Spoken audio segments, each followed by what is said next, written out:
of Dominica. I've had the sort of greatest honor to spend thousands of hours in the company of the sperm whale families. And over the last 15 years, we've come to know 30 different families. We know about 10 of those personally. My research focuses mostly on the connection between these families' lives and what they say to each other, and how they succeed.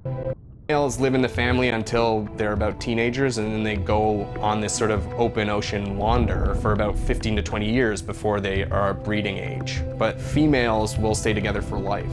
They communally raise and defend their babies, and they live in this sort of community of neighboring families just like we do. Behavior is what you do, but culture is how you've learned to do it. In the same way, the secret is that we lose so much potential. I think one thing that my research has shown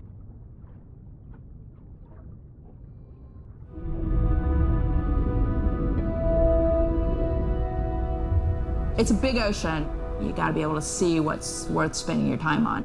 When I'm down there in a submarine and I'm seeing all these animals, it's always about which one of these is new, which one of these has not been seen before to science.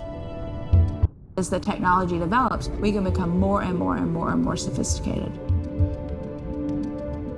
Technology is emerging on all fronts. We're using all this side-scan sonar and hydrophones to map things out. We can use these sound underwater surveillance systems to actually track whales and see them move all around the ocean.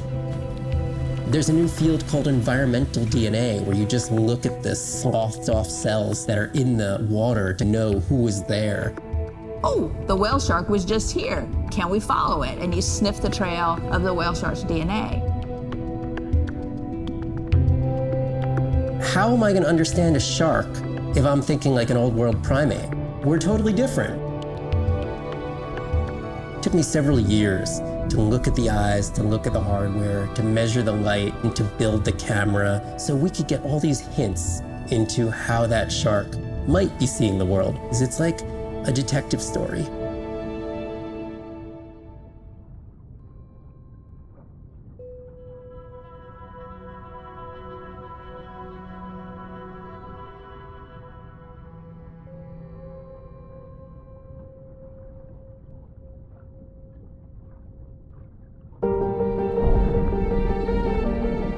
Brine pools are amazing habitat.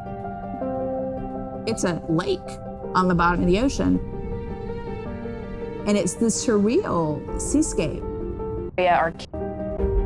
These sites aren't just salty, they can be violent, characterized by eruptions and incredibly unstable conditions. So to live in them, you have to not only be hardy, but you have to be able to endure constantly changing conditions, because not one day is the same. The organisms that live there, they undergo a constant biological warfare with each other to dominate the environment, to survive in the system. The biochemicals that they produce to do that biological warfare are applicable to curing diseases like cancer, Alzheimer's. They produce antibiotics and antivirals that can also be used in the deep sea.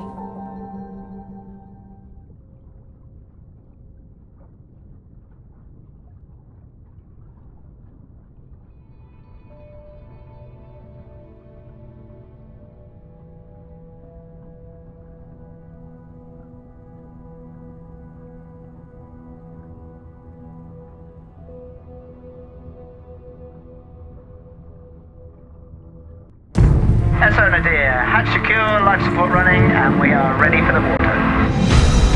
Oh, yes. Look at the length of that thing. He is wider than the sub. Is long. No one has dived to 1,000 meters in Antarctica. My depth, 1,000 meters on bottom, over. As a scientist, I could tell you we discover something new every time we go out. That's been my drive, to discover things, to uncover mysteries that we can then solve. We're on a new frontier of ocean exploration that will bring out the explorer in all of it. Research vessel that's a one-of-a-kind. I think it's really exciting. There's still a massive part of this planet we know nothing about. We need to make people understand what we do in the next 10 years is going to determine what the ocean looks like in 200 years' time.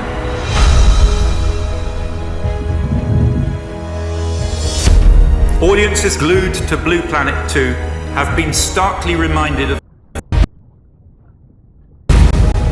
50 years ago, Jacques Cousteau and the Calypso managed to capture our imagination. Somehow we lost that moment. We have to get back that personal connection to the sea. The greatest era of exploration is still ahead of us.